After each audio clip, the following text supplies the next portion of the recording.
Expression for acceleration due to gravity relation between small g and capital G. देखिए, जब हमने इस chapter की फर्स्ट वीडियो हमने जब पढ़ी थी तो वहां पे हमने ग्रेविटेशन के बीच में डिफरेंस के बारे में पढ़ा था, मोशन अंडर ग्रेविटी के मतलब फ्री फॉल के बारे में पढ़ा था।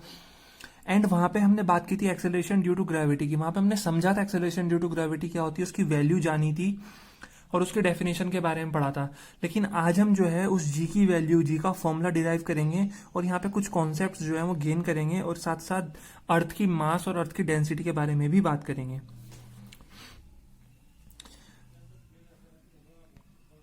तो देखिए यहाँ पे क्या है कि हमने ये अर्थ है, ये मान लीजिए अर्थ है, ये सेंटर है इसका ओ, ये अर्थ का मास है कैपिटल एम, और ये सरफेस पे एक स्मॉल बॉडी है जिसका मास है स्मॉल एम। तो इस स्मॉल एम का कुछ ना कुछ वेट एक्ट कर रहा होगा ना, तो ये वेट है एम जी। क्या है? एम जी।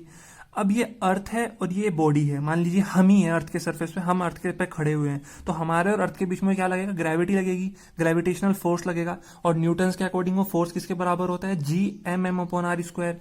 मतलब हम दोनों के सेंटर्स के बीच में डिस्टेंस आर हो गया अर्थ की रेडियस के बराबर, और अर्थ का मास कैपिटल एम, हमारा मास स्मॉल एम। तो जो फोर्स है वो किसके बराबर होता है? वेट के बराबर। तो हमारा वेट कितना है? M g. तो इसका मतलब ये जो एम जी है किसके बराबर होना चाहिए? G M m upon R square के बराबर। स्मॉल एम से स्मॉल एम कैंसिल, तो स्मॉल जी की वैल्यू आ गई G M upon R square. तो यहां से हम क्या करेंगे? कैपिटल जी की वैल्यू हमें पता है, मास ऑफ अर्थ हमें पता है 6 इंटू 10⁻24 kg होता है, और साथ ही साथ हमें यह भी पता है कि अर्थ की रेडियस कितनी होती है। ठीक है, 6400 किलोमीटर हम अर्थ की रेडियस लेते हैं, तो यहाँ से हम स्मॉल जी की वैल्यू निकाल लेंगे, तो 9.8 मीटर पर सेकंड स्क्वायर हमारी वैल्यू हो जाएगी, वैल्यू पुट करके यहाँ पे। क्लियर हुआ? लेकिन हमारा जो मेन पॉइंट है समझाने का, ये टॉपिक कवर कराने का, वो ये है। देखिए क्या है, ये जो स्मॉल जी की वैल्यू है ये कैपिटल जी पे डिपेंड कर रही है। कैपिटल जी कॉन्स्टेंट है। अर्थ के मास पे डिपेंड कर रही है, अर्थ का मास भी कांस्टेंट होता है। अर्थ की रेडियस पे डिपेंड है, तो अर्थ की रेडियस भी कांस्टेंट है। इसका मतलब कैपिटल जी भी क्या है? Constant. Capital G small m पे डिपेंड तो नहीं कर रही ना, क्योंकि स्मॉल एम से स्मॉल एम कैंसिल हो गया। तो इसका मतलब ये है कि जो ग्रेविटी है, एक्सेलरेशन ड्यू टू ग्रेविटी है, वो मास पे डिपेंड नहीं करती है। तो अगर हम दो अलग अलग डिफरेंट मासेस की बॉडी को सेम टाइम पे जो है स्काई से अगर हम उसे ड्रॉप करते हैं, तो वो जो है वो अर्थ सरफेस को सेम टाइम पे रीच करेगी, मतलब अर्थ पे एक साथ गिरेगी वो। तो value of g does not depends upon mass of a body. So if two bodies of different masses are allowed to fall freely in the absence of air, air की absence में, they will have the same acceleration and reaches at the same time on the earth surface. अब आप लोग क्या करोगे? Try करके देखोगे। आप लोग एक पेन लोगे और एक पेपर लोगे, दोनों का मास अलग अलग है, दोनों को ड्रॉप करोगे, तो अब वहां पे देखो क्या होगा कि पेन जो है वो नीचे पहले आ जाएगा और पेपर धीरे धीरे आएगा। तो अब ये क्या बोलोगे कि ये तो फेल हो गया, कि ये तो फॉलो नहीं कर रहा है। लेकिन दिक्कत ये है कि जब पेपर की हम बात कर रहे हैं तो वो एयर जो है उस पर रेजिस्टेंस लगाएगी। तो यहाँ पे इसीलिए मैंने ब्रैकेट में लिखा है इन द एब्सेंस ऑफ एयर, क्योंकि ये जो कॉन्सेप्ट है वो एयर की एब्सेंस का है। तो अगर एयर की एब्सेंस रहे तो दो अलग अलग डिफरेंट मास की बॉडी जो है अर्थ को सेम टाइम पे रीच करेंगी। तो ये कॉन्सेप्ट हमें दिमाग में लेके चलना है। अभी जो है 9th क्लास में फिजिक्स जो है वो स्टार्ट ही होती है जस्ट, तो यहाँ पे ज्यादा बर्डन नहीं लेके फिजिक्स में छोटे छोटे कॉन्सेप्ट जो है वो क्लियर करेंगे, तो हमारी फिजिक्स जो है काफी स्ट्रांग होती चली जाएगी। अब बात करते हैं mass and density of earth के बारे में।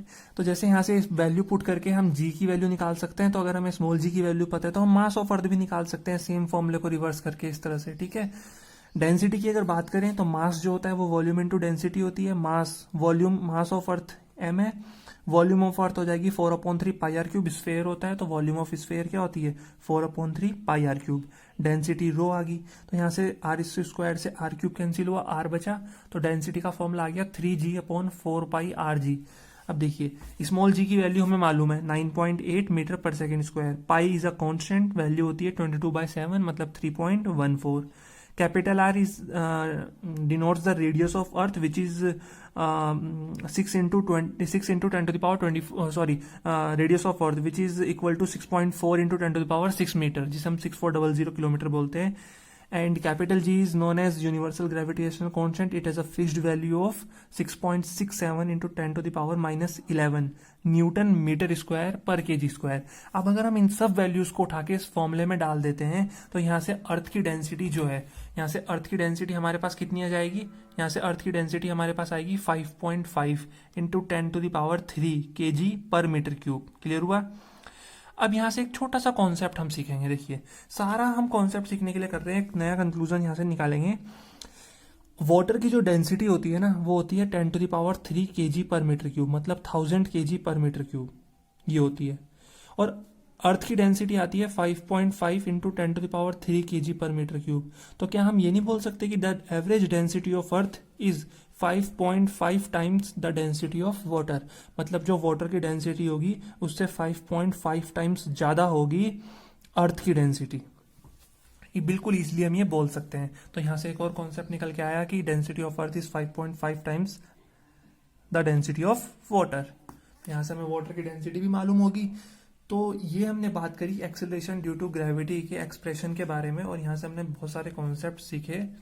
तो आज की इस वीडियो में जो है इतना ही है।